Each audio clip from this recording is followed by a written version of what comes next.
o ACLS, ele é um curso para cardiologistas manejarem emergências cardiológicas? Não. É lógico que não. Ele é um curso, idealmente, para quem não lida com isso numa base diária, sedimentar protocolos bem estabelecidos para conduzir a maioria dos pacientes com qualidade. Olá, Mediciners, bem-vindos a mais um episódio do Médico de Quê? Esse é o episódio número 72. Eu sou Ana Gandolfi.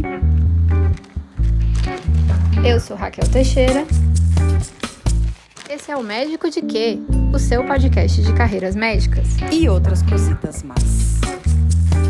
Mas antes de a gente apresentar o convidado da semana, eu queria convidar você que está assistindo no YouTube a se inscrever no canal, deixe um like nesse vídeo e compartilha com os colegas.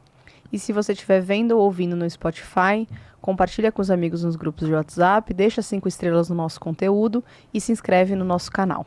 Dito isso, Ana, quem que a gente vai receber essa semana? Hoje nós estamos com o Vitor Borim. E o que o Vitor é?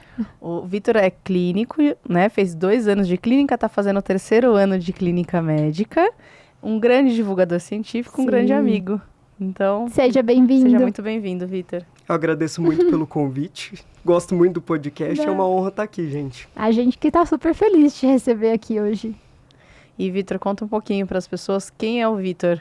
Fora da medicina, quem é o Vitor? Da onde você difícil, veio? né? Se definir sem a medicina. Não vai dizer que você é médico. Então. Não, pode dizer. Pode mas dizer, a gente quer saber mais. Bom, mesmo fora da medicina, não é tão fora, né? Eu venho de uma família de médicos. Minha mãe é médica, meu pai é médico e meu avô, já falecido que eu não conheci, também era médico. Olha só. Eu sou de Maringá, no Paraná. Meu pai é ortopedista, minha mãe é gastro.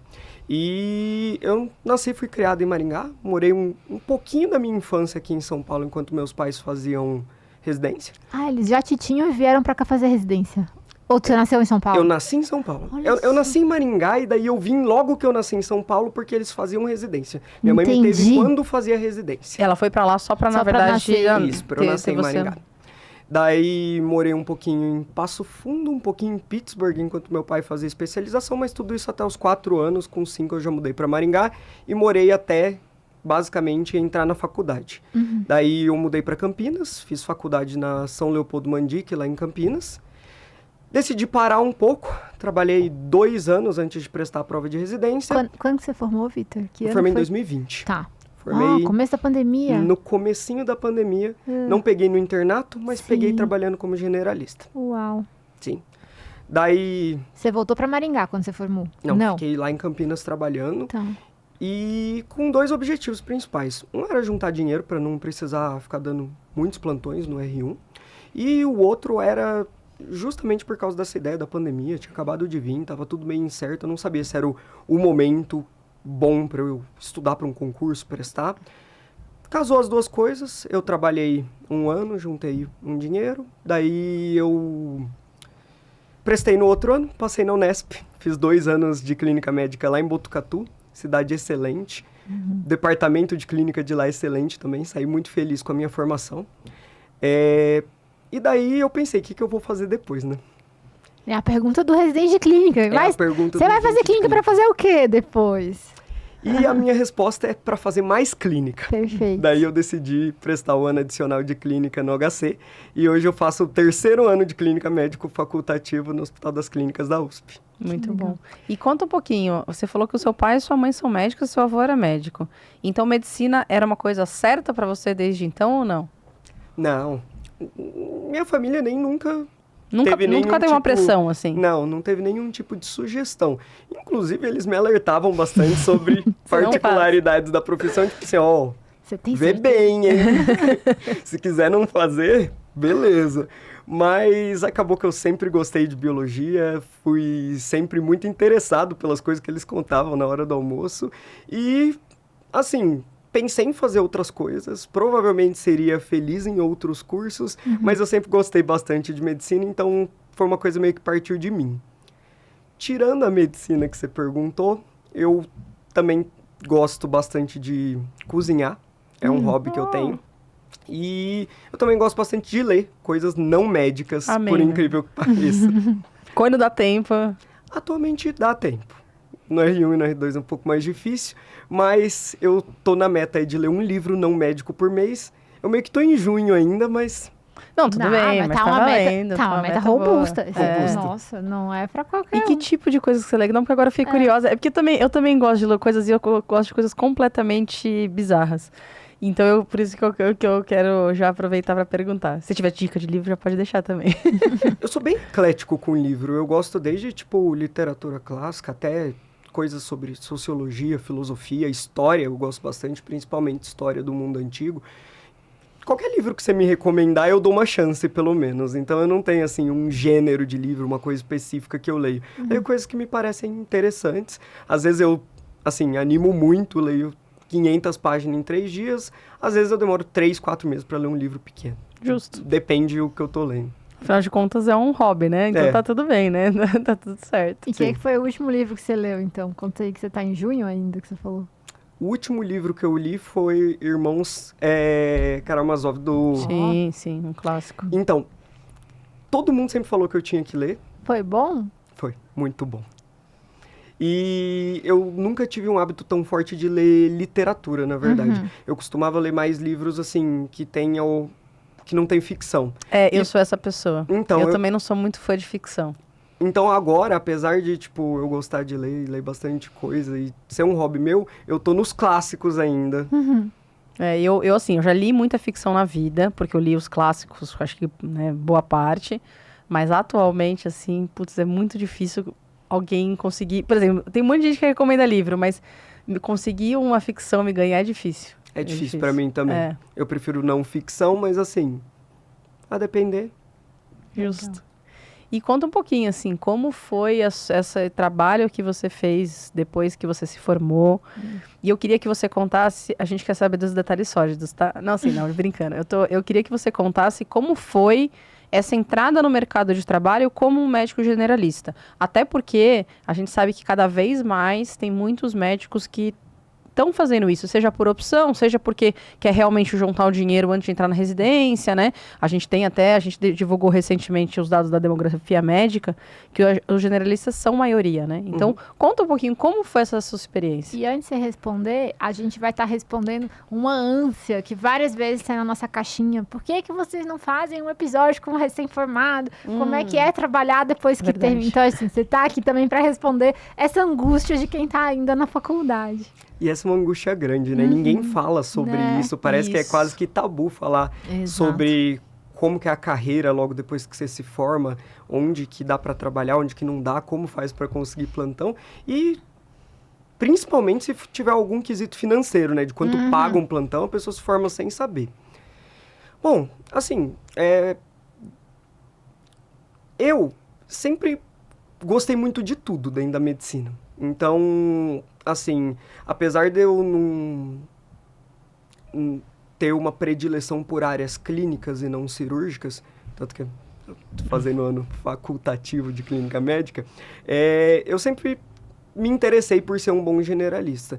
Então, na faculdade eu estudava todas as matérias, no internato eu tentava me dedicar para todos os estágios, porque, assim, mesmo aquela coisa que você não vai fazer, você tem que ter algum conhecimento generalista sobre aquilo. É por isso que a grade não é escolha no primeiro ano que quer fazer, sei lá, endócrino ou neurocirurgia. E daí você estuda só isso. Não, e ainda bem que não é, né? Vamos só fazer... Ainda bem que não é. Então, eu acho que eu saí num cenário, assim, que eu ainda não cortei o internato tendo que me preparar para um concurso, então eu estudava majoritariamente para a vida. Eu tinha acabado de ser apresentado no primeiro ano do internato a medicina baseada em evidências, essa parte mais de como a ciência tem uma interface com a nossa profissão, e era uma época que eu estava bem empolgado para estudar isso. Eu comecei trabalhando em plantão de porta mesmo, então pronto-socorro, ficha verde e amarela, em lugares que tinham retaguarda de emergência. Lá em Campinas é uma cidade que talvez não represente a maior parte da realidade dos recém-formados, né? Tem, tipo, muitas oportunidades de emprego, muitos hospitais. É porque é imenso Campinas, né? Assim, imenso Campinas, mas não é igual São Paulo, que, nem em tamanho, mas também que tão lotado assim, tão saturado as coisas, parece. Né? São Paulo eu moro faz pouco tempo, então não conheço tanto da realidade. Mas Campinas, na época que eu formei, pelo menos, não era uma coisa tão difícil assim de você conseguir trabalhar num lugar bom. Bom, eu digo que você faça uma função que é apropriada para o seu estágio da formação, né? Que você não coloque em risco a segurança do paciente, não tenha que fazer algo que você não sabe fazer e que você tenha uma retaguarda para internar o paciente, pedir algum exame básico, alguma coisa assim. Não que não dê para trabalhar em outros cenários e nem que a gente não precise de gente que trabalha em outros cenários. Certamente a gente precisa. Só falando que Campinas é uma realidade um pouco mais amena, assim, do que talvez boa parte do nosso país. Daí eu trabalhava primeiro como generalista em plantão de porta, e daí eu fui fazendo algumas coisas mais ou menos nessa linha, né? Trabalhei um tempo em telemedicina dentro de um programa de teleauxílio para as UBSs que estavam com carência de médico de Campinas. Era um programa do Hospital Mário Gatti, de lá, que era uma coisa muito bacana. A gente tinha estudante de medicina lá, a gente tinha alguns chefes que tinham feito residência e a gente tinha alguns generalistas para fazer o atendimento dessas queixas ou a orientação dos profissionais que estavam presentes nessa UBS em relação à regulação, se precisava ir para o PS, coisas assim. Foi mais ou menos com isso que eu trabalhei no primeiro ano. Isso, só um parênteses, isso já era pandemia, isso era 20, não era, Vitor? Era. E você atendeu o Covid? Fez Sim. porta de Covid? Porta sei lá, de Covid, a gripário. pandemia inteira. Foi, né? Eu fiquei... Basicamente, o grosso da pandemia, eu estava na linha de frente, né? Não na linha de frente da emergência, por ser sala vermelha, mas estava porta, atendi Covid até. Até porque como generalista, né, caía muito pra você, imagino, né? Teve época, assim, que eu só atendi Covid. As Sim. únicas coisas que chegaram era Covid. E quando eu entrei na residência, a gente já estava com boa parte da população vacinada. Assim, lógico, peguei casos de Covid na residência, mas não era uma emergência de saúde pública tão grande na época, né? Então, de um ponto de vista, assim, pragmático, eu consegui bons empregos, consegui ganhar uma experiência com segurança, consegui juntar um dinheiro. Achei que consegui ganhar maturidade também, foi bom para mim. De um ponto de vista, assim, de o que eu gostaria de fazer, não é o cenário que eu me via atuando no médio, longo prazo. Foi um tempo necessário para eu fazer outra coisa que é para trabalhar no cenário que eu mais gosto, que particularmente é a enfermaria. Mas você já sabia nesse ponto, quando você saiu da faculdade, que você ia passar um tempo trabalhando, mas que você ia fazer clínica médica, ou ainda não era uma certeza e virou uma certeza depois desse período? Bom, eu quis, a maior parte da faculdade, clínica médica. Então, eu sempre gostei de clínica, foi minha aula favorita na faculdade. Meus professores eram semiologistas muito fortes. Então, assim, que eu queria alguma coisa clínica, eu já sabia. Em algum momento, eu considerei neuroclínica. Sempre gostei bastante de neuro, inclusive... Olá, Raquel, a gente tá em maioria hoje, que fique claro. Eu acho até surpreendente ter um negócio meio que um jargão que clínico não gosta de neuro, porque, cara, neuro é muito clínica, Clínico velho. não gosta de neuro. Mas clínica tem muita neuro e neuro tem muita clínica, né? É verdade. E... Só que daí, depois de um tempo que eu parei pra refletir, eu vi que, na verdade, o que eu gosto de neuro não é a neuro, é a clínica. Então, eu gosto de fazer o primeiro atendimento de um paciente que está com rebaixamento do nível de consciência, um novo déficit neurológico, que vem com uma queixa de fraqueza, que vem com uma cefaleia nova, mas eu não tenho particularmente nenhuma, não tinha na época, né, nenhuma intenção de ser especialista em neuromielite óptica. Exato. Ou ambulatório de cefaleia, todo crônica, né? Sei lá, esclerose múltipla. Você gosta Sim. de ver o AVC, o delírio no cenário agudo, que é o cenário do clínico, na verdade, né? E isso foi uma coisa que até eu decidi que eu queria ser internista mesmo, eu fiz com várias outras subs da clínica e falava, nossa, eu gosto disso, vou fazer isso.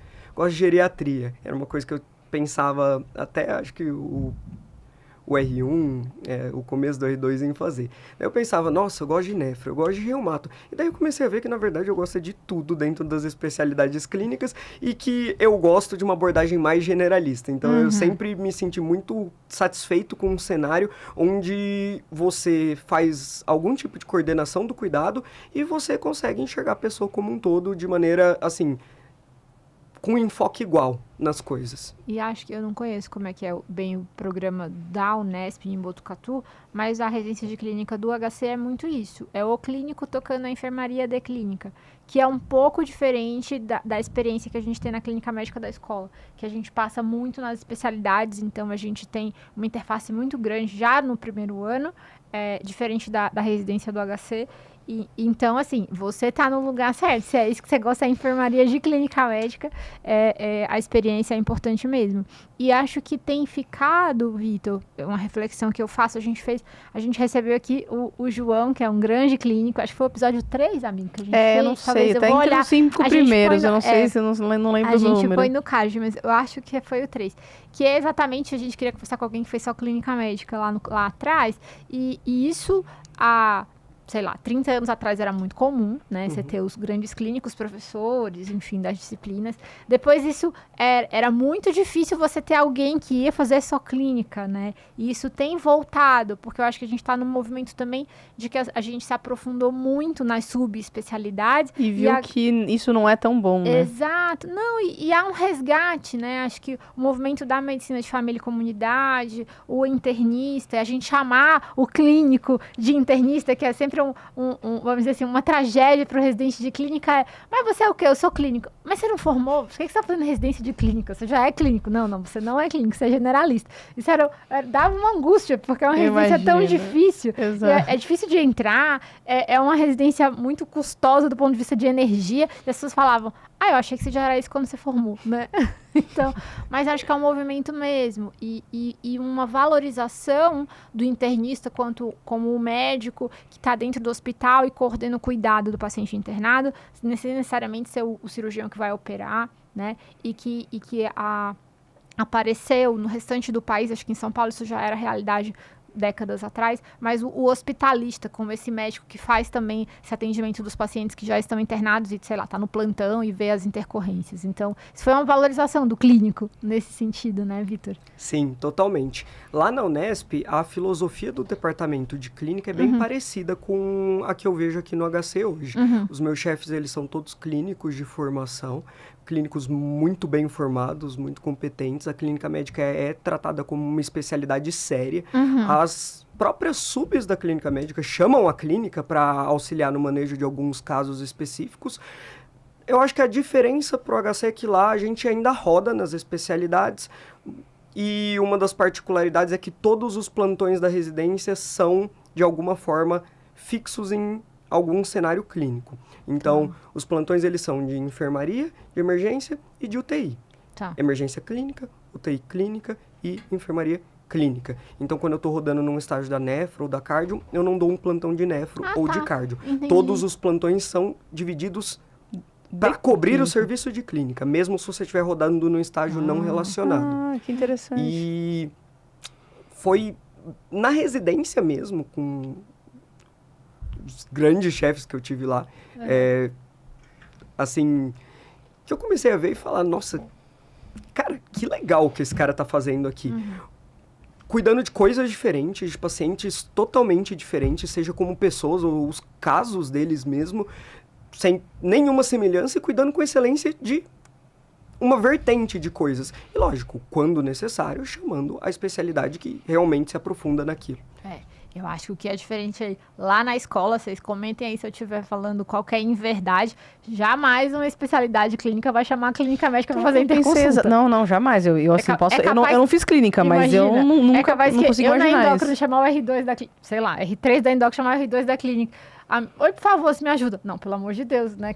Como que eu vou te ajudar? Nas especialidades cirúrgicas, isso é super comum. A gente, inclusive, a interconsulta de clínica médica é voltada para os pacientes cirúrgicos. A gente já faz acompanhamento de perioperatório lá na escola, mas as especialidades clínicas, dificilmente a gente se ajuda super, né? Até porque muitas vezes eles estão de plantão no TRR, enfim. Mas como interconsulta, essa daí foi novidade. Essa daí para mim também me surpreendeu. E me conta uma coisa, você falou que você entrou em contato com a medicina baseada em evidência no início do seu internato. Então, eu queria que você contasse assim, como que foi esse seu primeiro contato e em que momento você falou, cara, tipo, sabe aquele negócio de blow my mind, assim, de, cara, isso aqui realmente é uma quebra de paradigma. Eu entrei em contato com a medicina baseada em evidências, na verdade, um pouco antes do internato. O internato foi quando caiu a minha ficha. Eu fui apresentado a medicina baseada em evidências por um professor de ginecologia e obstetrícia. Que legal. Inclusive, Dr. Caio Hartmann, ginecologista da Unicamp, foi meu professor da faculdade. E ele trouxe, em uma aula dele, a problemática do risco relativo com o risco absoluto, com o exemplo de anticoncepcional e o risco de trombose. Então, a primeira coisa que ele deu nessa aula, eu lembro até hoje, foi uma manchete, assim, de um jornal, alguma coisa. Era algum exemplo, eu não sei se estava como um caso, ou uma foto da manchete, alguma coisa assim, falando anticoncepcional aumenta em X%. 3 vezes o risco de trombose. A literatura varia de 2 a 4. E daí, realmente, né, perigoso e tal. E daí ele mostrou aquele pictograma com o número de mulheres. Exato. E com uma prevalência de, tipo, 2 a cada 10 mil. E daí aumenta em 2 a 3 vezes, dobrando para 4 a 6 a cada 10 mil. Era alguma coisa nessa ordem de grandeza. E eu olhei e falei, cara, a manchete ali me enganou. Sim. Eu teria sido facilmente enganado por aquela manchete. Teria sido facilmente enganada. E junto com isso, ele trouxe nas aulas subsequentes várias discussões sobre vários temas que inclusive me interessam hoje. Rastreamento, a idade que inicia, a periodicidade que você vai fazer Papa Nicolau. E assim, eu já tinha uma certa inquietude de um professor falou uma coisa, outro professor falou outra coisa, eu não sabia diferenciar se um dos dois estava certo, se o outro estava certo, ou se nenhum dos dois estava certo, ou se ambos estavam certos e se complementando. E quando eu tentava pesquisar as coisas, não sei, eu tentava buscar um guideline, daí eu lia e falava, ó, fulano falou. Só que daí eu achava outro guideline que o outro fulano falava outra coisa. Você achava o europeu, o americano? Nessa época eu ainda tinha uma impressão que medicina baseada em evidências ou estudar cientificamente era você digitar qualquer coisa ali na pesquisa do PubMed e clicar no que aparecesse. E daí começou a me incomodar profundamente, porque eu sempre fui muito curioso, assim, eu sempre gostei de entender o porquê das coisas. Porquê de muitas maneiras distintas. Eu fui monitor de fisiologia, bioquímica na faculdade. E chegou um momento que eu cheguei à conclusão, eu não tenho como saber. Eu não sei se isso está certo, se isso está certo. Não sei verificar a informação que eu estou consumindo. E ninguém me ensinou isso. Ninguém me ensinou isso. E eu não sei se todo mundo sabe, se ninguém sabe, se algumas pessoas sabem. Depois, um pouco mais pra frente, me decepcionei um pouco, né? Mas Depois eu descobri que quase ninguém sabe. Quase ninguém sabe. eu decidi Deixa que a começar a gente estudar isso. E logo que eu entrei no internato, eu comecei a tentar puxar algum livro de epidemiologia, alguma coisa. Primeiro peguei achei muito chato, muito pouco aplicável. E daí eu fui apresentado para o livro de epidemiologia clínica do Fletcher. Eu achei muito didático. Eu comecei a ler e tinha exemplos assim super do cotidiano, com conceitos super aplicáveis, maneiras didáticas, sem conta, sem fórmula. Falei, vou dar uma chance para isso aqui. E comecei a ler, assim, despretensiosamente por conta própria. Só que daí eu peguei gosto, achei interessante, comecei a estudar mais. No meu último ano de faculdade veio a pandemia, e daí foi quando, assim, no 5º ano, eu já tinha me caído um pouco a ficha de que talvez simplesmente eu ler uma coisa em uma fonte presumivelmente confiável não quer dizer tanto assim se eu não souber avaliar se de fato o dado foi produzido da maneira correta. Mas não era uma coisa tão evidente para mim. Eu achava que pelo menos os guidelines eram uma coisa assim, a palavra divina, uma coisa inequívoca. Só que daí chegou a pandemia, e daí não tinha guideline, não tinha especialista. E começou a sair um monte de artigo. E eu começava a olhar, olha só, alguém pegou um estudo pré-clínico para falar que um remédio funciona. Mas que engraçado, eu estava lendo isso no livro, e quando você vai tentar translacionar estudos pré-clínicos para efeitos clínicos, assim, em questão regulatória, menos de 10% das intervenções são comprovadas. Como que essa pessoa acha que tacar 50 vezes da dose letal de um remédio para verme numa cultura de célula É igual a você a tomar... dar o remédio e curar aquela doença, né? ou prevenir? Sim. Ainda teve esse rolê da prevenção. E daí eu Nossa, comecei nem a achar lembrava isso dessa. muito estranho. E daí, esquecer. não só isso, porque assim, Quando eu falo isso, às vezes dá uma impressão que é só em extremos, mas não é só em extremos. Não é. Várias pessoas dentro da academia, dentro da comunidade científica, pegando estudos observacionais pequenos, que não são delineados para responder certas perguntas e utilizando como se fossem respostas inequívocas. Esse foi o momento que eu falei, cara, eu preciso saber mais sobre isso, porque isso é importante e eu tenho que saber separar as coisas. Daí foi a hora que eu comecei a estudar, não como um hobby, mas como, assim, um senso de obrigação. Como as informações são produzidas e como que eu posso avaliar a qualidade delas e, o mais importante, como que eu consigo translacionar isso para aquela pessoa que eu estou cuidando na minha frente. Perfeito. E me fala uma coisa, não, obviamente, não fazendo uma crítica à sua faculdade, porque eu acho que nenhuma delas ensina, tá? Que fique Não. claro. Mas você, que tá muito mais perto da faculdade do que a gente, né? O que você pensa ainda com a cabeça um pouco de aluno, sabe? Porque eu acho que eu ainda tenho, às vezes, a cabeça de aluno. Mas, assim, você certamente está um pouco mais próximo disso. O que você pensa de como que talvez a gente conseguiria... Porque, assim, o que eu vejo? A gente precisa, talvez, ensinar a estudar, porque a gente não ensina a estudar, né? E a pessoa, às vezes, não vai entrar sem saber estudar, e ensinar a julgar aquilo que ela vai... né? Porque o bom professor é aquele que treina você para você conseguir se virar sem ele, né? Você tem alguma ideia de, assim, de você tiver que fazer alguma sugestão, assim? Eu acho que a gente talvez esteja um passo atrás, Ana. Eu acho que a gente não está, talvez, na fase de ensinar a pessoa a filtrar a qualidade da informação. Eu acho que a gente está na fase de convencer da importância. Tá. Porque, assim, tem razão. medicina baseada em evidências, seja, assim, se você considera que o início foi com o Art Cochrane, da Cochrane, ou se foi com o Evidence Based Working Group do David Sackett, do Gordon Guyatt. A primeira vez que a gente cunhou esse termo na literatura foi em 1991. Eu nasci em 1996. Ou seja, eu não era vivo quando Oi, esse gente. termo foi cunhado a primeira vez. A gente já A era gente e já já era sabia bem ler, vivo, inclusive, mas tudo bem. A definição do Sackett do que é medicina baseada em evidências, a que a gente extrapola para fazer aquele diagrama de Venn com os 3 componentes da tríade, a experiência clínica, as preferências do paciente, a melhor evidência disponível, foi publicado no BMJ em 1996. Então, no ano que eu nasci, o David Sackett estava falando exatamente coisas que eu replico e que eu penso hoje em dia. O Sicily Statement, que foi quando regularizaram a MBE como um campo do conhecimento, foi publicado em 2005. A gente está aqui 20 anos depois e a maioria das pessoas, vocês acham que elas usam princípios da medicina baseada em evidência no cotidiano delas? Não.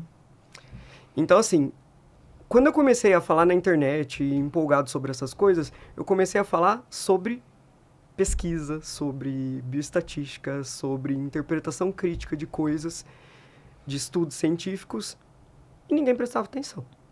Quando eu começo a explicar alguma coisa para alguém, porque hoje em dia parte da minha função como R3, o R3 do HC, ele tem uma parte muito grande voltada para educação. Então, treinar como ser um educador. Então, parte da minha função atualmente é educar internos e residentes. Quando você tenta começar a explicar, muitas vezes as pessoas nem estão convencidas da importância ainda. Então, a maior parte do que eu faço em relação a isso é dar exemplos do cotidiano de como ter esse tipo de conhecimento muda a conduta que eu vou tomar e o desfecho do meu paciente. Para as pessoas verem e falarem, nossa, mas se eu seguisse cegamente o que estava escrito, o seu João não seria bem contemplado. E teria como eu individualizar o cuidado para ele. Eu só não sei fazer. Então, assim, falar sobre medicina baseada em evidências, eu acho que é importante. Mas isso é uma coisa que é tão difícil de pegar e já faz tanto tempo que a gente fala sobre isso que não pegou, que o próprio Gordon Guyatt, ele criou o sistema GRADE. Assumindo que as pessoas não vão aprender a fazer critical appraisal da evidência e que alguém tem que fazer esse critical appraisal e gerar recomendações para que as pessoas façam. Então, assim, o que eu penso? Primeiro, isso deveria ser uma disciplina longitudinal. E isso não deveria ser só uma disciplina, isso deveria permear tudo, claro. todas as disciplinas. Porque quando a gente fala em medicina baseada em evidências, muitas vezes as pessoas até não gostam, pensam que é uma coisa diferente do que é. Mas, assim, medicina baseada em evidências não é uma especialidade, não é uma patota, não é um grupo. É um movimento que surgiu na década de 90 objetivando boa prática médica. E quando a gente tem como princípios usar a melhor informação disponível ao meu alcance e se unir à minha experiência clínica para se adequar aos valores, preferências e direitos da pessoa que eu jurei proteger, não tem como você achar isso ruim. Não tem como você ser contra isso. Isso tem gente que fala que não deveria existir, MB. Deveria permear a prática de qualquer um que se diz médico, assim. Era para ser o mínimo do bom senso, mas as pessoas não têm bom senso. A gente aprendeu isso lá em 2020, quando a gente esperou que todo mundo ia ter bom senso. Sim. E não tem, né?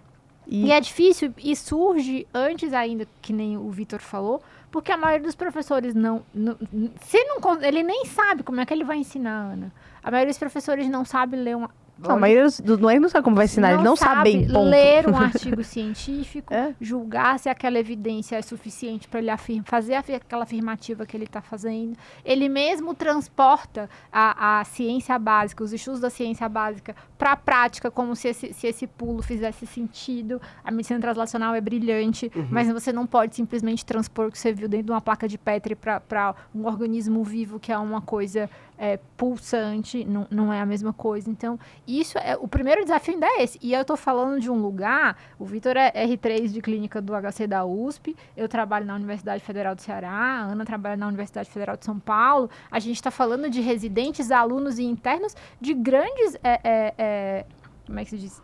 De grandes universidades, né? De locais onde você já passou várias vezes por diversos crivos. E ainda a gente tem esse desafio, né? Sim. Da pessoa chegar e dizer, tudo bem, mas na minha experiência, aí você fica lá meia hora falando, mas isso na vida real nem é assim.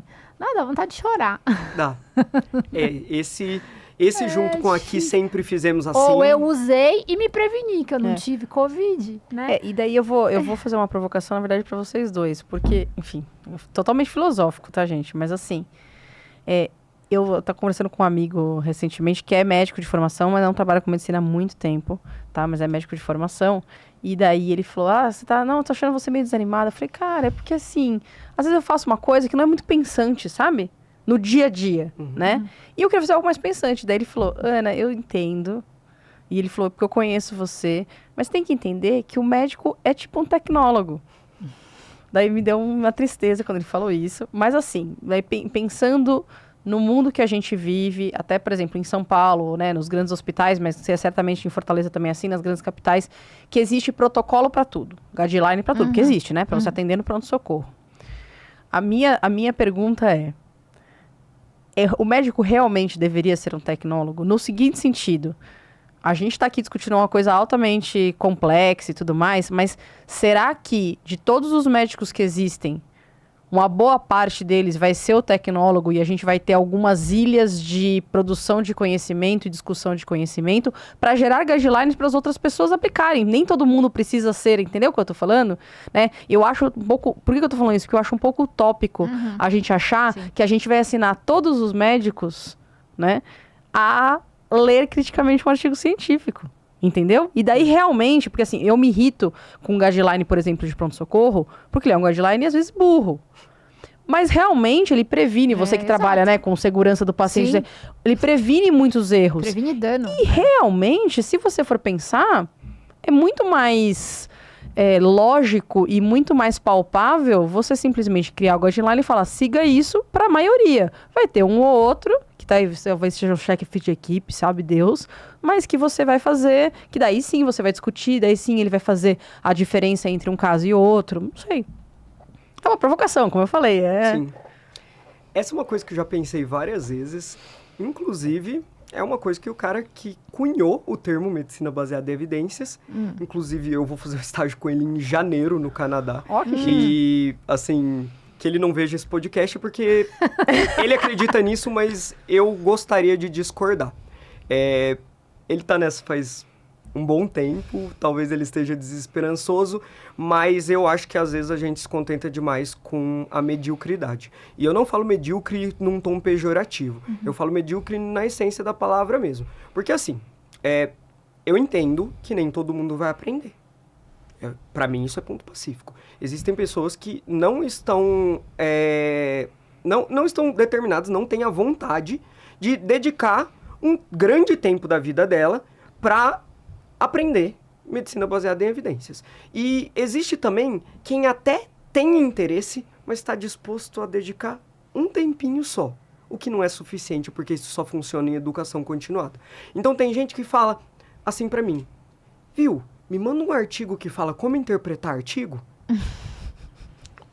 E eu falo, tipo, cara, eu estudo isso faz 7 anos. E assim, eu não tô seguro para interpretar todos os delineamentos de estudos em todas as condições. Tem coisas que eu tenho mais conhecimento, tipo revisões sistemáticas, estudos secundários, ensaios clínicos, alguns delineamentos de estudos observacionais, mas assim, né, tem coisa que eu ainda não cheguei na parte de estudar isso dentro de epidemiologia.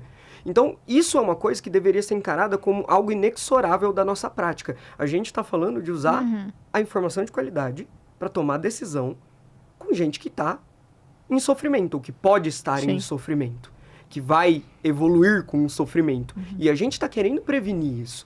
Então, assim, eu não acho que porque as pessoas não vão aprender, a gente tem que parar de tentar e simplesmente se conformar. Eu acho que são duas coisas em paralelo. A gente tem que produzir sumários da evidência, tanto porque, por exemplo, eu como internista, eu não tenho como saber de onde veio tudo. Eu estudo as evidências primárias de insuficiência cardíaca, de AVC, de hipertensão, de diabetes. Eu não estudo a evidência primária de onde surgiu a recomendação de tratar uma blastomicose da maneira X. Por quê? Porque não dá. Existe um limite do quanto eu consigo adquirir do conhecimento. E esse limite, tá tudo bem ele existir. Desde que não seja uma coisa que eu faço todos os dias na minha vida. Então, quando eu vou investigar um incidentaloma adrenal, eu sigo o guideline. Exato. Por quê? Eu não tive tempo de buscar da onde vieram as recomendações. Isso está na minha lista. Provavelmente, em algum momento, eu vou estudar isso. Mas eu tenho coisas mais importantes do ponto de vista de coisas que eu lido com maior frequência. E daí, a gente tem a seguinte questão. O guideline, ele é um painel de especialistas, na maioria das vezes pessoas que entendem muito bem sobre o assunto, que vai fazer uma série de recomendações para a média. Uma série de recomendações gerais. Só que a pessoa que está na sua frente, ela não é o geral. Ela tem suas particularidades. Então, tem vários conceitos dentro da medicina baseada em evidências que puxam a gente para interpretar que isso é melhor do que nada. Mas não é o melhor que a gente tem para oferecer. Porque, por exemplo, vamos supor que eu estou falando de um tratamento, o mesmo tratamento. Estou falando de AS para prevenção de infarto. Não estou especificando se é prevenção primária ou secundária. Esse AS, ele vai ter a maior efetividade dele quanto mais alto for o risco basal dos meus pacientes. Mais alta vai ser a redução absoluta do risco, menor vai ser meu NNT. Então, eu vou ter que tratar menos pessoas para prevenir um evento que eu não quero. Agora, quanto menor for o risco basal do meu paciente, mais esse efeito do tratamento vai sendo diluído. E conforme esse efeito do tratamento vai sendo diluído, eu vou tendo que tratar mais pessoas para prevenir um evento desfavorável. Só que daí, os riscos vão ficando cada vez mais evidentes. Porque aquele efeito adverso raro, ele começa a ficar mais importante, Exatamente. equiparável ao benefício. Então, assim, como que eu sei se eu prescrevo aquela intervenção, ou se eu faço aquela cirurgia, ou se eu faço aquela recomendação, aplico aquela mensagem de acolhimento no paciente que está na minha frente? Depende de características dele. Como que eu sei se eu acho que o meu paciente com dor torácica ele tem síndrome coronariana aguda ou se ele tem embolia pulmonar? Não adianta você fazer o eletroangiotensor para todo mundo. Exames têm resultados falsos, ainda mais quando a probabilidade está mal calibrada. Você tem que estimar a probabilidade clínica do seu paciente ter aquilo. Como que eu sei se eu vou optar pelo tratamento mais eficaz e mais arriscado, ou o menos eficaz e o mais seguro, sem entender quais são as preferências e valores da pessoa que está sentada na minha frente? Não tem como. Não. Então, provavelmente, se eu não sei nada sobre o assunto, se eu não sei fazer critical appraisal de evidência, se eu não tenho nenhuma formação para ler e consumir do conteúdo científico com parcimônia tanto em volume quanto em qualidade, que jeito que eu vou individualizar as coisas para o paciente que está na minha frente? Não tem como. Então, uma boa alternativa é seguir o que quem sabe está falando. Só que você vai estar tentando encaixar coisas que podem se encaixar bem na maioria dos pacientes. Mas talvez não num encaixe perfeito, ou perfeito não existe, né? Mais próximo disso, em alguns não vai se encaixar. E você vai fazer do mesmo jeito. Então, a minha ideia é, tudo bem, muitas pessoas não vão aprender, a gente precisa fazer estudos secundários para compilar evidência e a gente precisa ter sumários de evidência para nortear a prática clínica de pessoas que não vão estudar critical appraisal ou de pessoas que não são daquela área. Sim, por exemplo, exato. o ACLS. Ele é um curso para cardiologistas manejarem emergências cardiológicas? Não. É lógico que não. Ele é um curso, idealmente, para quem não lida com isso numa base diária, sedimentar protocolos bem estabelecidos para conduzir a maioria dos pacientes com qualidade. Mas certamente um eletrofisiologista, um arritmologista, um cardiologista, um internista, um emergencista e um Vai intensivista. fazer diferente e melhor, talvez. E se não fizer, deveria. Deveria fazer. Deveria conhecer os pormenores da evidência, as nuances, quando que eu posso fazer uma coisa, quando que não. Para quem se aplica isso, como que eu individualizo essa decisão? E essa é uma decisão que as preferências do meu paciente, elas têm maior peso ou menor peso. Certamente tem coisas que a gente deixa mais a encargo de, olha, eu vou te dar as duas opções, cada uma tem esses benefícios e esses riscos, e tem coisas que não, Que assim... simplesmente eu vou tomar a decisão e é isso. E assim, se a pessoa achar que aquilo não tá dentro dos valores dela, você vai falar, reconsidere. Porque essa é uma decisão que você tá tomando com risco-benefício muito desfavorável. E eu nem tô falando de ter uma política paternalista, de coisas tipo, como a pessoa lida com a vida dela. Mas tem condutas que são muito claras pra gente, né? O paciente que tá com uma cetoacidose diabética, você não tem, assim... grandes... Não que não tenha nuances, mas você não tem grande espaço para individualização de valores e preferências. Ah, mas se a gente soubesse que a individualização é dos médicos, né? Eles fazem tanta individualização no tratamento da CAD. Você falando, eu tava me lembrando exatamente da cetoacidose, como a gente tem coisa que a gente tem evidência. A primeira revisão sistemática de não usar bicarbonato na CAD é de 2013. E a gente, em 2025, eu sigo lá no meu Instagram, tem uma colega, uma ex-aluna que é residente hoje em dia de anestésio lá no Rio, e ela morre de rir toda a vida. Raquel, você ainda tá no negócio da não usar bicarbonato na CAD. Eu falei, porque é isso, existem as nuances, eu acabei de escrever um capítulo, né, reescrever um capítulo de um livro que a gente tá reeditando sobre CAD, né, monotemática. E aí tem coisas que a gente já mudou, é maravilhoso. E aí tem algumas nuances que a gente vai até ajustando. Quando eu vou fazer um capítulo de livro, é isso. Eu tento trazer para a realidade ele não é especialista, ele não vai saber todos os pormenores que eu tento saber, que eu tento passar para quem está perto de mim. Mas, ao mesmo tempo, o mínimo a pessoa tem que acertar. Você tem que acertar que tem que dar soro. Pode ser que o ring lactato seja melhor do que a solução. Daí é nuance. Não, é nuance, entendeu? Mas as pessoas, às vezes, focam na nuance, mas daí o básico não faz. Às vezes faz uma insulina surpresa sem saber o potássio. Não, aí faz insulina em bolos, aí desliga a bomba de insulina sem ter todos os critérios, mas quer discutir se, será que ring lactato não é melhor do que a solução em ACL? E é isso, daí você fica discutindo e o básico você não faz também. A gente também não pode, e acho que você está num cenário importante, quando você é R3 de clínica, a gente precisa discutir os pormenores. Se você está numa grande universidade, você é residente, sim, sem dúvida. você precisa, se você achando que é só o guideline é suficiente do diabetes para quem é residente de endócrino, tá muito enganado. Mas ao mesmo tempo, se você não sabe fazer o mínimo, tá péssimo. Não adianta querer discutir o pormenor também. Não adianta discutir se é melhor dar ring lactato ou não, porque por isso é mais balanceado ou menos balanceado. Sim. Então, é isso também. Eu acho que a gente perde ainda, eu pelo menos pensando aqui na minha doença que eu lido há 15 anos, né? Que a gente ainda não tem o básico muitas vezes. Esse que chateia, que desanima. Sem dúvida. Mas a gente não desiste. Eu sigo firme e forte querendo um bom tratamento para os pacientes com cetoacidose no PS ou na UTI. Né? E voltando para o que a Ana mesmo fez de provocação, se a gente não tem o básico e algumas pessoas sequer leem o guideline, como que a gente vai falar de filtrar a qualidade da informação de maneira pormenorizada, com bioestatística, metodologia científica? Então, tem etapas.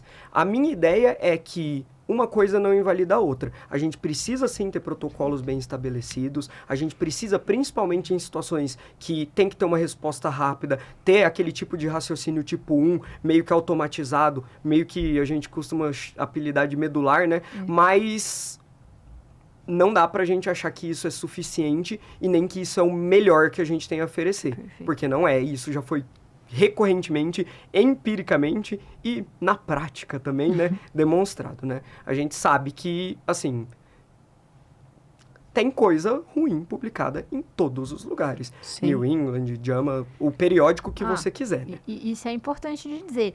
Porque a justificativa agora virou. Esse negócio de MBE. Tem um artigo que diz. Bom, tem um artigo que diz qualquer coisa, né? Coisa. Então, assim, não é suficiente ter um artigo publicado. Sim. Qual que é a primeira coisa que você tem que ler, que normalmente é a última coisa que o aluno ou o médico mais jovem, ou o médico leigo, José não tá aqui pra gente chamar o pessoal de médico leigo, né? O Zé Alencar, abraço. É que você precisa começar pela metodologia daquele estudo, né? Pelos métodos, que é o pessoal pula. Eu li a introdução, pulo e vou pra conclusão e tem Discussão e conclusão não, numa quando lê a discussão, consorte, vai a introdução, o resumo e a conclusão, né? E essa é uma grande gafe, que é Exato. tentar estudar por artigo sem ter as ferramentas Perfeito. para conseguir.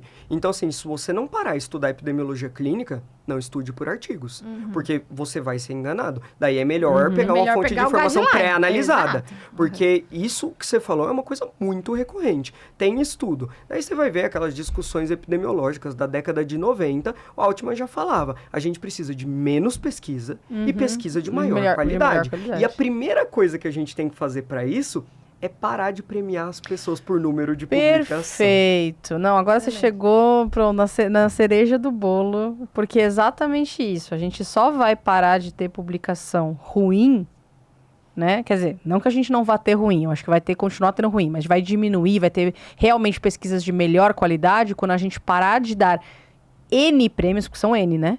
N prêmios por número de publicação. A gente brinca que às vezes alguém vai prestar concurso para docente, por exemplo, o currículo do fulano vem num carrinho de mão, entendeu? É isso, tá bom, mas o carrinho de mão e o que tem lá, né? Porque, veja... O que ele produziu de o que fato. realmente é relevante daquilo que ele publicou, entendeu? Mas, daí sou eu que eu acho que a gente tá anos-luz disso. Anos-luz. Anos-luz. Parece que a gente saiu de... sei lá, pode até ser um preciosismo histórico que nem nunca aconteceu, mas eu tenho a impressão que a gente saiu de quero explicar os fenômenos da natureza, quero entender o corpo humano, quero ajudar pessoas, para quero ter um artigo publicado no New England. Tanto faz se o que está escrito lá é verdade, tanto faz se isso responde uma pergunta útil, tanto faz se esse foi um dinheiro bem investido do contribuinte. O que importa é estar lá. Vitor publicou numa revista de alto impacto. E tanto que a gente tem, assim, falando de metaciência e de epidemiologia, a gente tem N publicações didáticas sobre isso. Toda a literatura médica dobra a cada X dias. A gente tem aquela série de 2 artigos do Ioannidis de por que a maior parte das coisas publicadas são falsas? Por que a maior parte das coisas publicadas que não são falsas são clinicamente irrelevantes? Então a gente tem que se preocupar se o que está escrito é verdade, a gente tem que se preocupar se o que está escrito é útil e se o que está escrito pode ser traduzido para a pessoa na minha frente, e daí como eu vou traduzir isso com base no que eu aferi dessa pessoa? É muito difícil. E é por isso que a maioria das pessoas não deseja estudar isso. Sim. Porque realmente é complexo. Você fica anos estudando coisas complexas, e daí você chega numa conclusão que não tem resposta pronta, não tem resposta certa. Você chega à conclusão, você sai com mais dúvidas do que você entrou, né? Assim, você só aumenta as suas incertezas, então realmente você gera... Mas eu acho que esse é o momento da virada da chave. Que no momento que você acha que... E muitas vezes, quando a gente é jovem, a gente é cheio de certeza. Não só na aplicabilidade do conhecimento, mas na vida. E acho que se a gente fizer o caminho contrário, que é quando você é muito mais jovem, você tem muito mais certezas e você passar a duvidar, inclusive das coisas que é o que a gente faz, o exercício que a gente faz no dia a dia, né, Vitoriana? Que é de estar sempre buscando e aprendendo e se questionando e reaprendendo o que você achava que sabia. Porque o que a gente vê hoje, que a gente chama de picaretologia, de picaretagem no Instagram ou na prática médica, enfim, em qualquer uma das suas formas, é exatamente as pessoas que têm muitas certezas certeza de que aquele suplemento de não sei o que vai curar 3 doenças X, que você precisa obrigatoriamente todo mundo suplementar qualquer coisa todos os dias, né? E é isso. O efeito, quando existe, se é que não existe malefício, ele é mínimo, né? E Então, daí assim, isso- não justifica o custo, enfim. Não, Isso e quando até- você é true believer. Exato. Né? Tem gente que sequer Não, acredita. sim. Né? Exatamente. Mas eu acho que até para amarrar o que a gente falou no começo, eu acho que esse é o ponto, né? Voltando à questão da educação médica. Talvez quando a gente parar, que a gente está no Luz-Luz, de premiar, por exemplo, o docente pelo número dele de publicações, talvez a gente tenha docentes também que estejam mais interessados em ensinar e que sejam melhores formados para ensinar. Porque hoje, alguém que vai atrás de fazer um curso de formação, e a gente já teve aqui a Renata, que trabalha no curso de formação, conversamos com a professora Rosa, que falou muito disso, qual é o interesse que essa pessoa tem em fazer um curso de formação? Porque, veja, nós homos econômicos, entendeu? Não adianta você falar que ela vai... Algumas pessoas vão fazer porque elas gostam daquilo, mas essas são provavelmente as mais doidas, entendeu? Porque, assim, elas realmente não têm um ganho financeiro com aquilo. Mas você não tem nenhum tipo de estímulo, na maioria das universidades, para que essa pessoa vai fazer um curso de formação. Mas você tem um estímulo para que ela faça uma publicação mesmo que seja ruim. Sim. Né? E daí talvez se você parar de premiar, talvez você chegue realmente em professores e que daí você talvez consiga ensinar na graduação, não só MBA, eu digo, mas isso, a forma até de raciocinar, né? Então, mas estamos muito distantes de ambas as coisas. Muito distantes. E assim, mas eu tenho visto diferenças, e diferenças perceptíveis. De quando eu comecei a estudar isso e comecei a falar sobre isso, assim, a maioria das pessoas que tentava falar sobre ciência nesse contexto falava para ninguém, falava para praticamente ninguém. Hoje em dia tem várias pessoas na internet e dentro da academia falando sobre isso. Por exemplo, na minha formação agora, no R3, no R1 e no R2 também, mas especificamente no R3, eu tenho um horário protegido todas as sextas-feiras do curso inteiro para ter uma discussão de medicina baseada em evidências. E essa discussão, ela entra em métodos, ela entra em resultados, ela entra em gestão, ela entra em comunicação, ela entra em educação, e isso faz parte da grade obrigatória do meu programa. Os R2 ali do HC, eles têm um programa de MBA também, que funciona no esquema de Journal Club, quinzenal, o ano inteiro, com aulas sobre análise interina, desfecho substituto, não aula para quem vai ser pesquisador, não é aula de conta, não é aula de estatística, é aula de como não ser enganado ao ler um estudo clínico. Então, assim, não só começou a ser mais curricularizado isso, esses dados eles não existem, eu sei isso porque eu estou fazendo uma pesquisa especificamente sobre MBA e educação médica, e o único dado que eu achei sobre a curricularização de MBA no Brasil vem de um mestrado da EPM de, assim, mais de 10, 15 anos atrás. Então eu não achei nada publicado sobre isso. Então, assim, a ideia é que eu percebi, do momento que eu fui apresentado a isso até agora, uma mudança. As pessoas me perguntam mais sobre isso, e não na internet, no corredor mesmo. Às vezes eu tô falando alguma coisa e a pessoa fala: como que você viu esse estudo e você percebeu isso daí? Você pode mostrar pra mim? Daí eu sento, explico, a pessoa fala: por onde que eu começo a ler isso? Provavelmente, boa parte de quem eu mando por onde você começa, vê que o negócio é meio grande, um pouco mais embaixo, e não começa, mas várias pessoas Mas têm é uma manifestado provocação, interesse. na verdade, né? Sim. Porque é isso, né? Eu acho que boa parte do que a gente faz na função docente, digamos assim, né? Porque no fim das contas todos nós temos essa função, mesmo que a gente não tenha esse cargo, é fazer provocações, né? Essa semana mesmo, os residentes da Liga de Neurocirurgia me chamaram para dar uma aula de neurocirurgia baseada em evidência. E daí, a primeira coisa que eu falei foi: gente, é o seguinte, só tô avisando que isso não é uma aula. Isso é uma imensa provocação, porque vocês vão sair daqui com milhares de dúvidas, muito mais dúvidas que vocês entraram. Vocês querem embarcar? Queremos. Então tá bom, porque é isso. Eu acho que a nossa função é provocar, é gerar desconforto, porque na hora que você gera desconforto, parte das pessoas vão esquecer esse desconforto e vão voltar, mas parte dessas pessoas você tocou de alguma forma para elas buscarem respostas, né? Para a pessoa buscar a solução tem que ter um problema, né? Exato. E o problema, ele tem que ficar evidente nas situações cotidianas. Se a pessoa não entender como aquilo se aplica naquele paciente com uma cistite que está na frente, ou se a pessoa não conseguir entender como que ela pode ser enganada sem ter esse conhecimento, ela não se interessa. Ou mesmo se ela se interessar, ela não está disposta a pôr o empenho para você adquirir aquele conhecimento. Então, boa parte do que eu faço é literalmente isso. Olha só, você está vendo que isso daqui está escrito dessa forma? O problema é que não tem como a gente interpretar o dado desse jeito. A gente deveria interpretar de uma outra forma. Isso está escrito em tal lugar. E a pessoa olha e fala, cara, eu nunca ouvi falar disso. Às vezes, pessoas que terminaram graduação e residência em instituições de excelência. Então, a ideia é que um dos problemas, fazendo aí a meia-culpa de quem lida com isso, foi ter dissociado tanto da realidade, ter virado um negócio demasiadamente complexo que a gente não soube comunicar muito bem para a nossa própria classe. Então, um dos grandes exemplos do porquê isso é verdade são os espantalhos que as pessoas fazem quando atacam medicina baseada em evidências.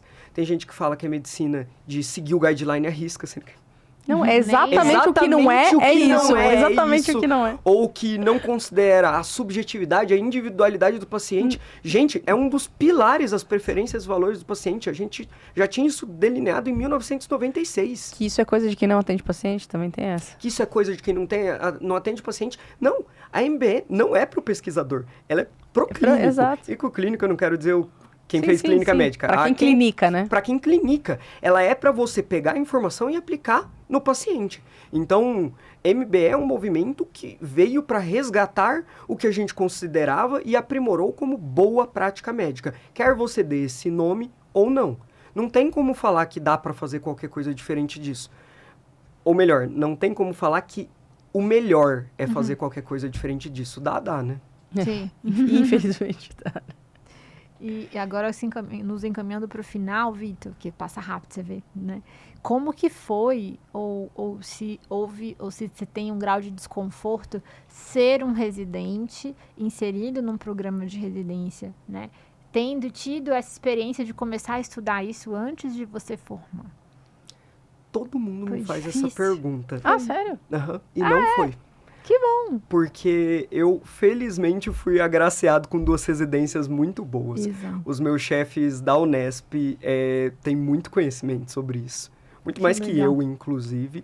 E os meus chefes ali do HC, os meus assistentes que eu tenho tido contato ao longo desse ano, também. Então, a maioria dos cenários que eu estive presente na minha formação como especialista, as pessoas não só estavam abertas a isso, como elas incentivavam isso. E daí a importância de escolher bem onde você vai fazer sua especialidade. Eu fiz essa pergunta exatamente para a gente ter essa resposta, porque tem gente que acha que são coisas dissociadas, e a gente pensa que também não está em lugar nenhum. Exato. E aí eu sei que em diversas especialidades isso ainda é um desafio. Acho que aqui no Brasil, onde a gente teve experiências mais aprofundadas do ponto de vista de seguir guideline, ou medicina baseada em evidências, foi na cardiologia, porque os estudos chegaram cedo. A endócrina está tendo essa experiência de 2015 para cá, então para eles é uma grande novidade, né? A gente na clínica médica de grandes universidades tem isso, então a gente precisa buscar, e você que é aluno ou residente que está escutando, a gente precisa trazer isso para dentro né, dos programas de residência, porque não dá para você fazer residência hoje dizendo, porque o professor fulano de tal tem aquele super ambulatório de clínica médica que ele abre a boca e diz, esse negócio de lúpus, assim é como eu trato. Né? O how I treat me angustia demais. Nossa, né? não, agora eu vou, já que você falou disso, eu vou aproveitar e fazer só um parênteses, que assim, eu acabei a residência tem 12 anos quase. Mas quando eu estava na residência, então isso quase 15 anos atrás, eu lembro que os congressos todos, isso mudou, graças a Deus. Mesmo na neurocirurgia, era assim... Duelo. Qualquer doença, fala isso, meningioma, como eu faço? Então, gente... Exato. Então raio é não isso? dá Eu pra... quero saber como você faz, eu quero saber como tem que fazer. Isso, ou assim, glioma, o estado da arte. Ai, gente, juro, esses nomes de aula, até hoje, o dia de eu falar, eu me arrepia. Hoje. Então, mas isso é uma coisa que mesmo na neurocirurgia, que ainda... Porque, na verdade, assim, as áreas cirúrgicas, né? E daí, aproveitando para fazer a minha parte da história, as áreas cirúrgicas, elas têm uma série de dificuldades de implementar esse tipo de coisa, né? Tem enfim, tem uma discussão que a gente pode fazer sobre isso, que levaria mais 3 horas sobre isso, né? De todos os vieses cognitivos que o cirurgião está inserido, que são muito diferentes do clínico, né? Porque o tratamento acaba sendo muito mais pessoal, né? Mas, mesmo na neurocirurgia, você não vê mais esses nomes de aula, eu acho, já é um avanço, não, entendeu? sim. Então, assim, porque é isso, senão fica uma coisa que não tem cabimento, né? E uma coisa adicional que eu acho sempre importante falar sobre isso é que esse tipo de coisa, esse tipo de conhecimento, de assunto, de implementação de princípios da medicina baseada em evidências, é para ser uma coisa humilde, é para ser uma coisa agradável, não é para ser uma coisa combativa ou impositiva. Não é para você chegar e falar, isso não tem evidência para o seu chefe. É para você questionar, é para você perguntar, é para você falar, olha, eu estava estudando isso semana passada e eu li diferente em tal lugar. O que o senhor acha? Perfeito. Desse jeito, é muito difícil de alguém não gostar que você traga uma nova informação, que você sabe onde você leu e que você acha que pode agregar no cuidado de alguém. O que não pode é o pessoal chegar de uma maneira hostil, falar que a mudança tem que ser, assim, com críticas, com brigas, com não dá para fazer desse jeito. Não tem como funcionar desse jeito. A ideia da medicina baseada em evidências é educação continuada, é melhoria. Não é invalidar o que foi no passado, falar, 100 anos atrás não tinha nenhum ensaio clínico, a medicina era...